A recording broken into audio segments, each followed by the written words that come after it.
வணக்கம் மக்களே, சற்றுமுன் கிடைத்த தகவல் ஒன்றை பார்க்க போகிறோம். முதலமைச்சர் மணப்பால் குடிக்கிறார், திமுகவை வெளுத்து வாங்கிய எடப்பாடி பழனிசாமி திடீர் தகவல். இந்த ஒரு தகவலை பற்றி தான் நாம் பார்க்க போகிறோம். தகவலை பார்ப்பதற்கு முன்னதாக நீங்கள் நம்மளுடைய சேனலுக்கு புதிய பார்வையாளர்களாக இருந்தீர்கள் என்றால் மறக்காமல் நம்மளுடைய சேனலை சப்ஸ்கிரைப் செய்து வைத்துக் கொள்ளுங்கள் மக்களே. தமிழக சட்டமன்ற எதிர்க்கட்சி தலைவரும் அதிமுக பொதுச் செயலருமான எடப்பாடி பழனிசாமி வெளியிட்டுள்ள அறிக்கையில், கழக தலைமை நிலை செயலாளர், கோவை புறநகர் தெற்கு மாவட்ட கழக செயலாளர், முன்னாள் உள்ளாட்சி துறை அமைச்சர், சட்டமன்ற எதிர்க்கட்சி பெரும் முக்கிய புள்ளியாக இருக்கக்கூடிய எஸ்பி வேலுமணி, எம்எல்ஏ, சென்னை மாநகராட்சி பொருளாளர்கள் உள்ளிட்ட பலரும் மீது தனியார் அமைப்பு பல ஆண்டுகள் முன்பு அனுப்பிய ஆதாரங்கள் மற்ற புகாரில் அடிப்படையில் திமுக அரசு தனது லஞ்ச ஒழிப்புத்துறை மூலமாக வழக்கு பதிவு செய்துள்ளது.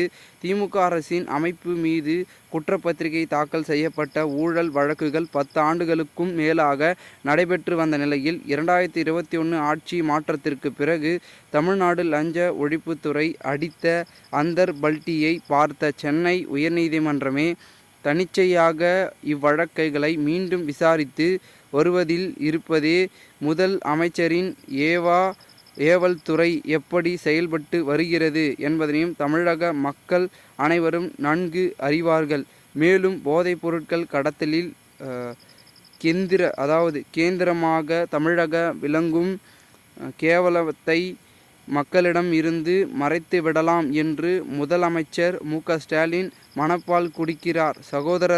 சகோதரர் எஸ்பி வேலுமணி உள்ளாட்சி துறை அமைச்சராக பதவி வகித்து காலத்தில், குறிப்பாக 2017 முதல் 2021 வரை 4 ஆண்டுகளில் மத்திய அரசிடமிருந்து ஊரக வளர்ச்சித்துறையில் மட்டும் 1223